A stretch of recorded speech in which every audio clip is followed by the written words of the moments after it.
Morning everyone. हम लोग चलते हैं कुछ न्यूमेरिकल डिस्कस कर लेते हैं ला पर पैरेललोग्राम पे। तो एक एग्जांपल हमारा है। एग्जांपल कह रहा है कि फर्स्ट मतलब एक फोर्स है P इक्वल्स टू 30 kgf और Q इक्वल्स टू है 20 kgf। कह रहा है इसका न्यूनतम और अधिकतम परिणामी ज्ञात करिए। न्यूनतम और अधिकतम परिणामी ज्ञात करने के लिए हमें कल 2-3 केस जो हमने डिस्क्राइब किया था उसी केसेस का यूज करके हम लोग जो है फाइंड करेंगे अधिकतम और न्यूनतम परिणामी। कहने का मतलब जब थीटा इक्वल्स टू 0 डिग्री हो जाए और थीटा इक्वल्स टू 180 डिग्री हो जाए तो थीटा इक्वल्स टू 0 पे हमारा क्या मिलेगा? अधिकतम मिलेगा। अधिकतम मिलेगा क्योंकि हमने जब जो कल डिस्क्राइब किया था r equals to under root r equals to p plus q और 180 डिग्री पे हमने डिस्क्राइब किया था r equals to p minus q. तो यहीं से हमारा यहां से हमारा अधिकतम निकल जाएगा और यहां से हमारा न्यूनतम निकल जाएगा। तो r इक्वल्स टू p की वैल्यू 30 और q की value 20 equals to 50 kilogram force. ये हमारा क्या हो गया? अधिकतम।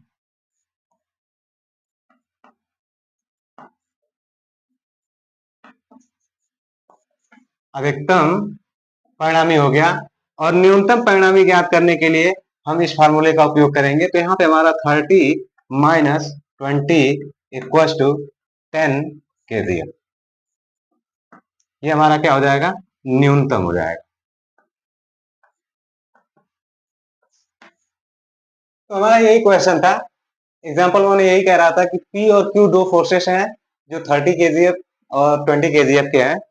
कह रहा था कि अधिकतम और न्यूनतम परिणामी यानी रिजल्टेंट फाइंड करिए, मैक्सिमम रिजल्टेंट या मिनिमम रिजल्टेंट। तो मैक्सिमम फाइंड करने के लिए हमारा क्या होगा? थीटा इक्वल टू क्या हो जाएगा? 0 डिग्री, जो कि हमारा क्या होता है? थीटा इक्वल टू हमारा 0 डिग्री हो जाएगा। तो परिणामी हमारा क्या हो जाएगा? r equal to p plus q हो जाएगा। और न्यूनतम फाइंड करने के लिए थीटा इक्वल टू हमारा क्या हो जाएगा? 180 डिग्री। यहाँ पे r इक्वल टू क्या हो जाएगा? p माइनस क्यू हो जाएगा। ठीक है, तो ये दो चीजें हैं। ये हमारा पहला न्यूमेरिकल हो गया। ठीक है, अब इसके बाद हम लोग लेके चलते हैं, एक और एग्जांपल लेके चलते हैं। एग्जांपल अगला एग्जांपल कह रहा है कि दो समान बल, यानी दो समान बल का मतलब P इक्वल्स टू Q। ठीक है, P और Q एक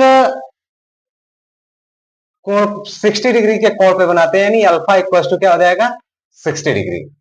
ठीक है, जिनका परिणामी 20√3 दिया हुआ है। कितना दिया हुआ है? r इक्वल्स टू 20√3 दिया हुआ है। तो हमें मैग्नीट्यूड ऑफ फोर्सेस फाइंड करने, each forces, magnitude of each forces. P equals to Q दिया है, यानी दो समान बल दिए हुए हैं और दोनों बलों के बीच में 60 डिग्री यानी 60 डिग्री का कोण बन रहा है। फिर इसके बाद रिजल्टेंट हमारा दिया हुआ है r इक्वल्स टू 20√3। यहाँ पे हम लोग फार्मूले का उपयोग करेंगे, r equals to under root p square plus q square plus 2pq cos alpha. ये आ गया। अब यहाँ पे सारी वैल्यू हमें दिया हुआ है, इसके अनुसार हमारा जो गिवन डेटा है ये हमारा है। अब इसके अनुसार जो है हम सारी वैल्यू पुटअप करेंगे और पुटअप करने के बाद P और Q की वैल्यू फाइंड कर लेंगे। तो यहाँ पे R इक्वल टू दिया है 20 into √3 equal to under root P square. P equal to Q है, तो Q की वैल्यू भी हम क्या कर लेते हैं? P स्क्वायर ही कर लेते हैं, plus 2P into P into cos 60 degree. ठीक है, इतनी वैल्यू आ गई। अब 20√3 equal to under root 2p square plus 2p square cos 60। cos 60 की वैल्यू कितना आ जाएगा 1/2, कितना आ जाएगा 1/2, cos 60 की वैल्यू क्या आ गया 1/2। अब यहाँ पे 20 into √3 equal to 20 under root, यहाँ पे 2 से 2 कैंसिल हो जाएगा, बचेगा क्या 2p² प्लस p²। तो 20 into √3 equal to under root क्या आ जाएगा 3p²। इस रूट को हम इधर ट्रांसफर कर दें, जब इधर ट्रांसफर करेंगे तो ये आ जाएगा 20 इंटू √3 का whole square equal to 3p²। अगर 20 का होल स्क्वायर क्या हो जाएगा 400 इंटू √3 का होल स्क्वायर क्या हो जाएगा 3 हो जाएगा इक्वल टू 3p²। क्लियर। अब इसके बाद 3 को हम इधर ट्रांसफर कर दें तो p² equal to 400 into 3 divided by 3, p² equal to 3 से 3 कैंसिल हो जाएगा 400, p equal to under root 400, p equal to 20। p की वैल्यू हमारा कितना आ गया 20। p की वैल्यू अगर 20 आ गया तो p इक्वल टू q, हमारे दोनों बल बराबर हैं तो p equal to q equal to 20 kgf। ये हमारा इस फोर्सेस सभी फोर्सेस का मैग्नीट्यूड आ गया। क्लियर। क्वेश्चन है हमारा 60 डिग्री पर लगे दो बलों का परिणामी 14 न्यूटन है। ठीक है, 60 डिग्री के कोण पर लगे दो बलों का परिणामी 14 न्यूटन है, यानी इसमें जो गिवन डेटा दिया है वो है हमारा α1 इक्वल टू 60 डिग्री और R1 इक्वल टू हमारा दिया हुआ है 14 न्यूटन। क्लियर। कह रहा है कि यदि वही बल, यानी जो बल 60 डिग्री के एंगल पे लगे थे, अब उन्हीं दोनों बलों का उपयोग करके कह रहा है कि यदि वही बल समकोण पर लगे हों तब, यानी अब कंडीशन देखिए चेंज हो रहा है। कंडीशन चेंज होने का मतलब क्या कह रहा है कि α2 इक्वल टू कितना वैल्यू हो गया 90 डिग्री। समकोण पर लगे हों तब परिणामी कितना हो जाता है √136, यानी R2 की वैल्यू क्या हो जाएगा √136 हो जाएगा। दोनों बलों के मान ज्ञात कीजिए, यानी हमसे P की भी वैल्यू पूछ रहा है और Q की भी वैल्यू पूछ रहा है।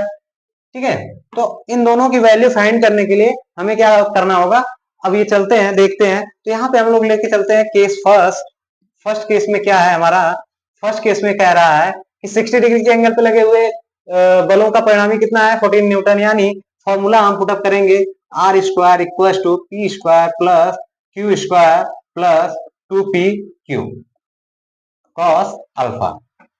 ठीक है, यहाँ पे R की वैल्यू दिया हुआ है और एंगल अल्फा की वैल्यू दिया हुआ है, तो R की वैल्यू और अल्फा की वैल्यू पुटअप करके इक्वेशन प्राप्त कर लेंगे। तो देखते हैं 14 का whole square equal to p² plus q² plus 2pq cos 60 degree, ये हो गया 14 का होल स्क्वायर कितना हो जाएगा 196 equal to p² plus q² plus 2pq cos 60 की वैल्यू 1/2, 2 से ये 2 कैंसिल हो जाएगा, तो यहाँ पे हमें एक इक्वेशन प्राप्त होगा p plus q² plus 2 plus pq 196, इसे हम इक्वेशन फर्स्ट मान लेंगे। क्लियर, इसे हमने इक्वेशन फर्स्ट मान लिया। अब इसके बाद केस सेकंड के अनुसार चलते हैं। केस सेकंड में, ठीक है, केस सेकंड में मैंने आप लोगों को केस सेकंड के बारे में पिछली बार डिस्कस किया था पिछली क्लास में। उसमें हमने बताया था कि जब एंगल की वैल्यू कितना होता है 90 डिग्री, तो यहाँ पे हमारा रिजल्टेंट जो आता है R² equal to p² plus q² आएगा। तो हम इस फार्मूले का उपयोग करके केस सेकंड को सॉल्व करेंगे।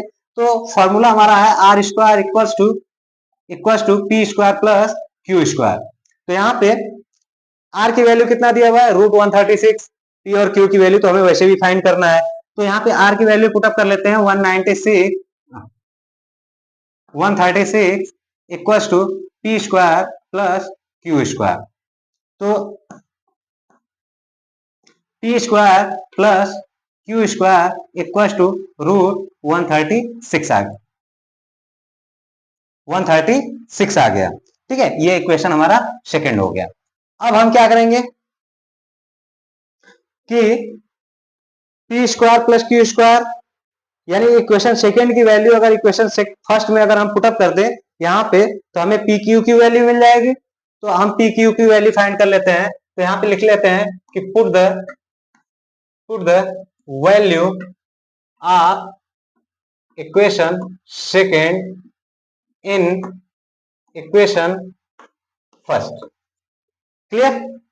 सेकंड की वैल्यू उठा करके हम क्या करेंगे, इक्वेशन फर्स्ट में पुटअप कर देंगे। जब पुटअप करेंगे तो यहाँ पे हमारा P square plus q square है, तो p square plus q square की वैल्यू कितना है 136 है, तो 136 कर लेते हैं प्लस पी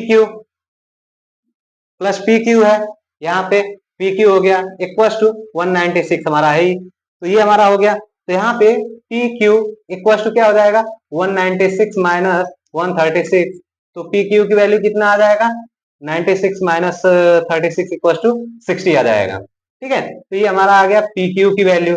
अब इसके बाद हम लोग क्या करेंगे, फैक्टराइजेशन मेथड से चलेंगे। तो हम करेंगे क्या, सबसे पहले पॉजिटिव वाला लेके चलेंगे, उसके बाद नेगेटिव वाला लेके चलेंगे। फैक्टराइजेशन पी प्लस क्यू का whole square equal to formula हो जाता है p square plus q square plus 2p q, ये हो जाता है।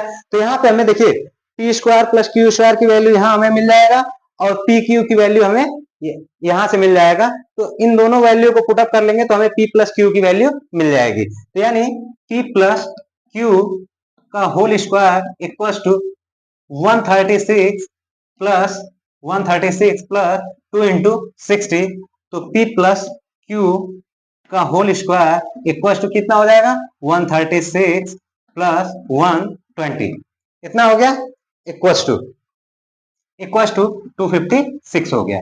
तो यहाँ पे स्क्वायर को हम ट्रांसफर कर देंगे, तो p plus q equal to root 256 हो जाएगा, यानी p plus q equal to 16, p plus q की वैल्यू आ गया कितना 16। ये हमारा एक इक्वेशन हो जाएगा, इक्वेशन थर्ड मान लीजिए। ठीक है, अब इसके बाद हम आगे चलते हैं।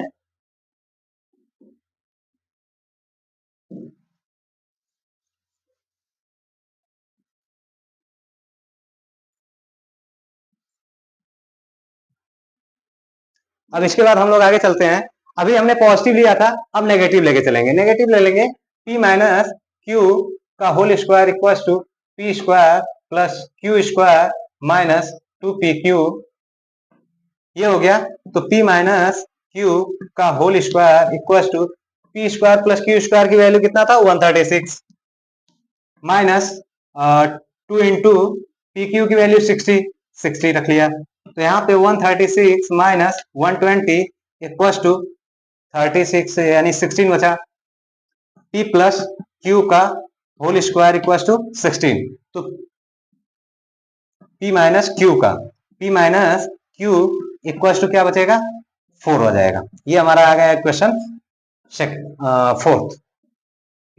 फोर्थ आ गया।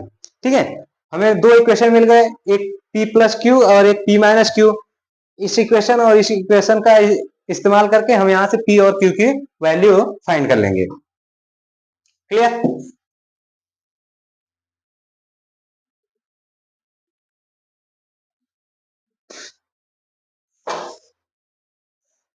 ठीक है, तो p plus q equal to 16 और p minus q equal to 4, दोनों इक्वेशंस को हम ऐड कर देंगे। ठीक है, ऐड करने पे ये हमारा आ जाएगा 2p।